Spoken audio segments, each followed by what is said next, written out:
Welcome to Bar-B-Keto, and today what we're going to be making is our version of keto tacos, and that's going to be done using this right here. This is carne picada. Now, this carne picada is basically chuck beef that has been chopped finely. It's not as fine as what you would get out of like a ground beef. What we're going to do is we're going to cook this in a little bit of bacon fat and then drain it out, all the excess water, and then we're going to put more bacon fat in the pan and get this nice and crispy.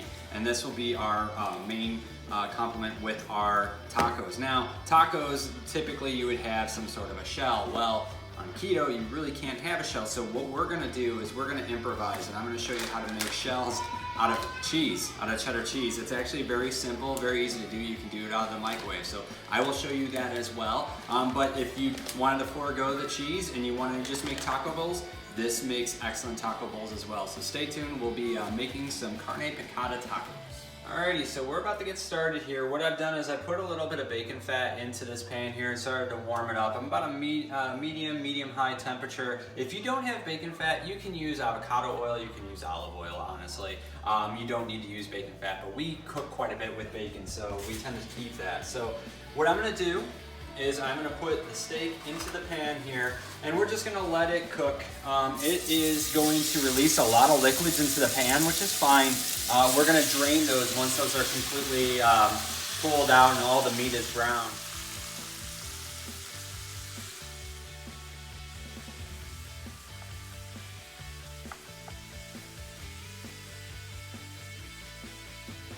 Okay, so what we're gonna do is we're gonna make a tortilla shell from sharp cheddar cheese to avoid any of the carbs that we typically get from flour or corn tortillas.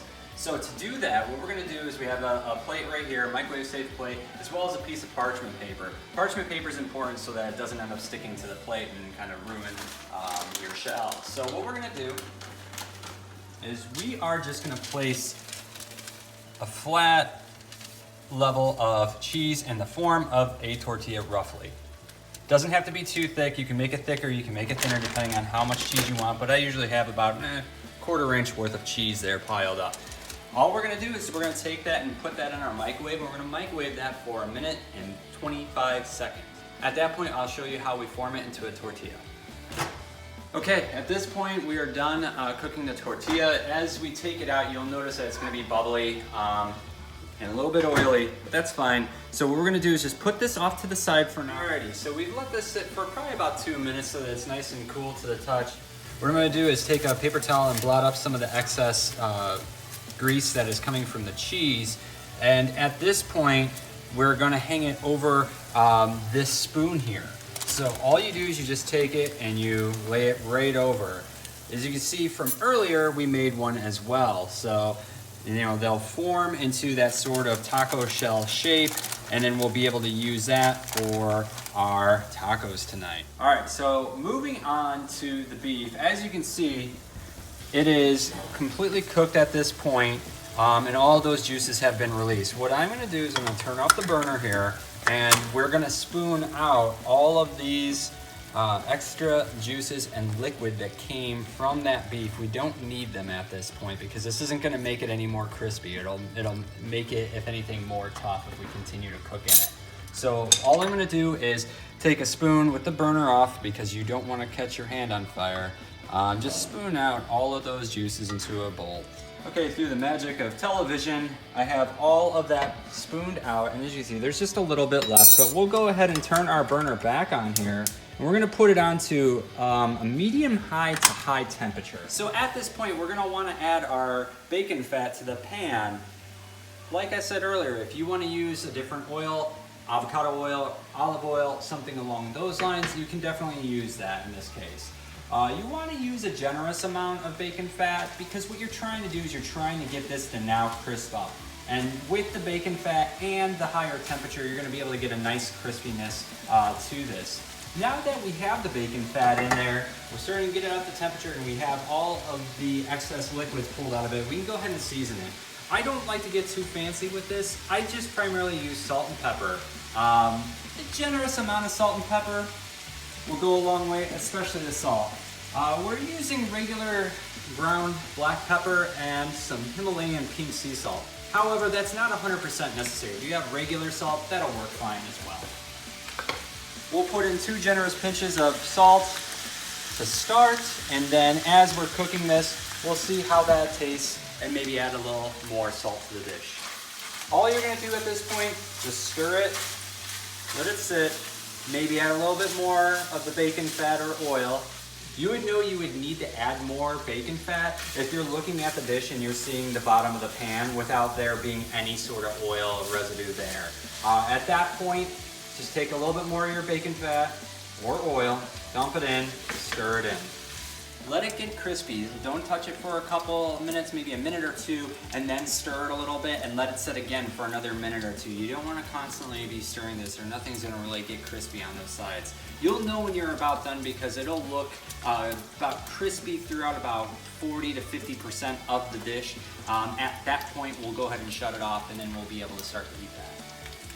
Now, if you don't feel like making your shells this way, it's a little rudimentary this way. I find it to be just as delicious as this next alternative that I'm going to show you, but it's basically the same concept, but a little bit more easy to prepare, and that is this. It is the Folio's cheddar taco shells. So these are the same sort of thing. They're made out of cheddar cheese.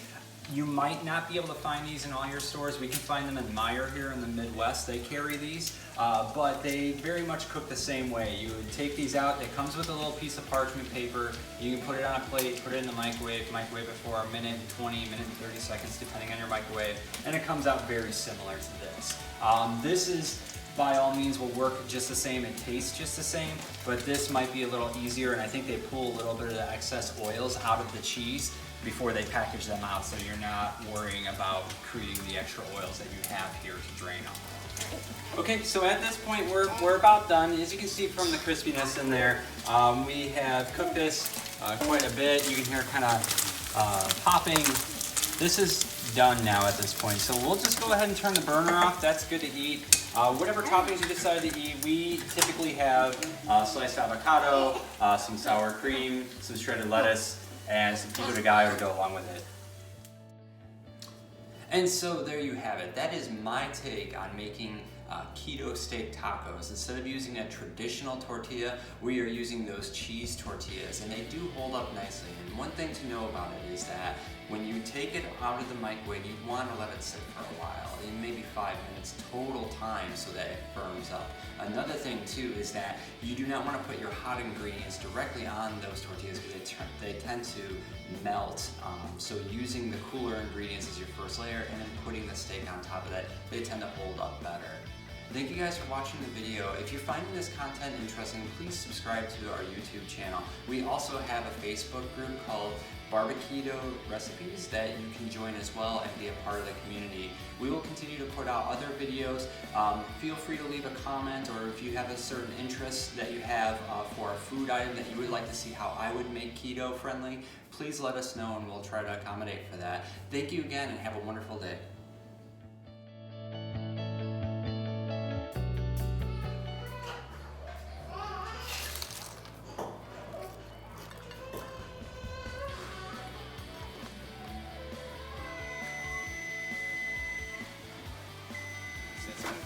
Now, moving on. Hold on. It's oil. Whatever. Okay. You can't get your liquid straight, sir. Okay.